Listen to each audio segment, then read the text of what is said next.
Əziz dostlar, bu videoya başlamazdan əvvəl bir anlığa dayanın. Çünki bugün sizinlə paylaşacağım məlumatlar pensiya, əmək haqqı, müavinət alanlar üçün bu il çox böyük əhəmiyyət daşıyır. Hər ay hesabat gözləyən, köçürmənin vaxtında gəlib gəlmədiyini yoxlayan, hər qəpiyini düşünərək xərcləyən insanlar bu video sizin üçündür. Bilirəm ki, bəzən hökumət artım elan etdi deyilir, amma bank kartına baxanda heç nə dəyişməyib. Bilirəm ki, bəzən kağız üzərindəki rəqəmlərlə real həyat arasında böyük fərq olur. Məhz buna görə bugün sizə rəsmi açıqlamalardan, büdcə qərarlarından, Əmək və Əhalinin Sosial Müdafiəsi Nazirliyinin son məlumatlarından danışacağıq. Hansı kateqoriyada olursunuzsa olun, əmək pensiyaçısı, əlillik müavinatı alan, sosial yardım benefisiarı ya da müharibə veteranı, bu dəyişikliklər sizin cibinizə birbaşa təsir edəcək. Odur ki, videonu axıra kimi izləyin, heç bir detalı qaçırmayın. Gəlin əvvəlcə ümumi mənzərəyə baxaq. Bu il dövlət büdcəsinə yenidən baxılıb. Hökumət sosial xərcləri artırmağı planlaşdırıb. Əmək haqqının minimum həddinin yüksəldilməsi isə bilavasitə pensiyaların hesablanmasına təsir edir.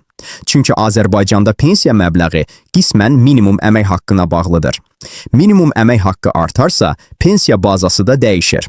Bu da o deməkdir ki, adi əmək pensiyası alanlar üçün aylıq ödənişdə müəyyən artım mümkündür. Konkret danışaq. Hazırda minimum aylıq pensiya 3-2-0 manat civarındadır. Hökumətin planlaşdırdığı indeksasiya əmsalı tətbiq edilsə, bu rəqəm 1,015% artaraq 3,50-3,70 manata çata bilər. Uzun iş stajı olan pensiyaçılar isə daha yüksək artım gözləyə bilərlər. 5,080 manat əlavəsi çox da az deyil, xüsusilə kommunal xərclərin artan dövründə. İndi isə əlillik müavinətinə nəzər salaq. Əlillik qrupuna görə müavinət fərqlənir. 2 qrup əlillik üçün müavinət ən yüksəkdir. 3 qrup üçün isə daha aşağı. Bu il büdcə çərçivəsində əlillik müavinətlərinin də artırılması nəzərdə tutulur. Lakin diqqət edin, müavinətin artırılması avtomatik bas vermir. Bəzi hallarda sənədlərin yenilənməsi tələb olunur. Tibbi komissiya nəticənizi vaxtında yeniləməsəniz, müavinətin kəsilməsi riski var. Odur ki, hər il müvafiq sənədlərinizi nəzərdən keçirin, son tarixləri qaçırmayın. Sizi rahatsız edə biləcək bir məqam da var. Müavinətin yenidən hesablanması zamanı bəzi vətəndaşların ödənişi müvəqqəti azala bilər. Bu, sistem daxilindəki texniki yeniləmə ilə bağlıdır.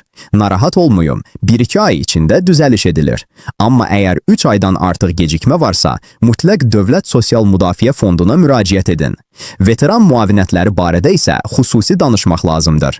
Müharibə iştirakçıları, şəhid ailələri və qaçqın statusu olan vətəndaşlar üçün ayrıca sosial paketlər mövcuddur. Bu il həmin paketlərə əlavə ödənişlər planlaşdırılıb. Lakin bu müavinətlər bəzən avtomatik köçürülmür, xüsusilə bank məlumatlarınız dəyişibsə. Kartınız yeniləniblə, hesab nömrəniz dəyişibsə, mütləq Sosial Müdafiə Fonduna bildirin. Əks halda ödəniş geri qaytarıla və gecikmə yarana bilər.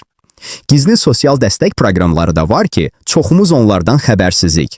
Aşağı gəlirli ailələrə verilən aylıq sosial müavinət proqramı, yaşlı vətəndaşlara ev xidməti, kommunal xərclərin subsidiyalandırılması bunların hamısı mövcuddur. Əgər ailə üzvlərindən biri 6-5 yaşdan yuxarıdırsa və tək yaşayırsa, bu proqrama müraciət edə bilərsiniz. Aylıq 8,0120 manat əlavə dəstək almaq mümkündür. Son olaraq 1-2 praktik məsləhət. Pensiya kartınızı bank vasitəsilə idarə edirsinizsə, bildirisini mütləq aktivləşdirin ki, hər köçürmədən dərhal xəbər tutasınız. Ödənişin gecikdiyini gördükdə, əvvəlcə DSMF-nin 1655 nömrəsinə zəng edin. Köməkçiniz varsa, onlarla birlikdə my.gov portalından öz pensiya məlumatlarınızı onlayn yoxlaya bilərsiniz.